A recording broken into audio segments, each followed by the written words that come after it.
Calculator ছাড়া যে কোনো সংখ্যার বর্গ নির্ণয়ের সহজ টেকনিক নিয়ে আজ আমরা আলোচনা করব। আজকের এই টেকনিক দিয়ে আপনি যদি জানেন, আপনিও সহজে ক্যালকুলেটর ছাড়া সহজেই বড় বড় সংখ্যার বর্গ নির্ণয় করতে সক্ষম হবেন। এখানে দেওয়া রয়েছে যে 64, অর্থাৎ 64-এর আমরা বর্গ নির্ণয় করব। 64-এর বর্গ নির্ণয় করা এত সহজ নয়। তো আমরা যে সহজ টেকনিকটি অবলম্বন করে এটি করব, সেটি হলো 4-এর বর্গ। আমরা জানি যে 4-এর বর্গ হলো 4 4 16 এবং 6-এর বর্গ আমরা জানি যে 6 6 36।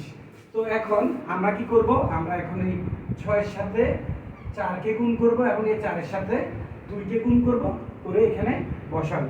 তো এখানে যদি আমরা 6 গুণ 4 গুণ যদি 2 লিখি, তাহলে 4 6 24, 24 দুগুণে 48 হয়। 48 আমরা কোথায় বসাবো? 48 আমরা মধ্যখানে বসাবো। খেয়াল করুন, আমরা 48-কে মধ্যখানে বসাবো, সামনে বসালে হবে না, আবার এদিকে ডান দিকে বসালে হবে না। এখন আমরা সেটা যোগ করে নেব। 6 6, 1 8, 8 9, 6 4 10, 10 0, হাতে আছে 1, 1 3 4, অর্থাৎ 64-এর বর্গ হলো 4096। আপনি চাইলে মিলে নিতে পারেন। এভাবে আমরা আরেকটি আপনাদের করে দেখাচ্ছি। সেটা হলো, আমরা মনে করেন 51-এর বর্গ নির্ণয় করব।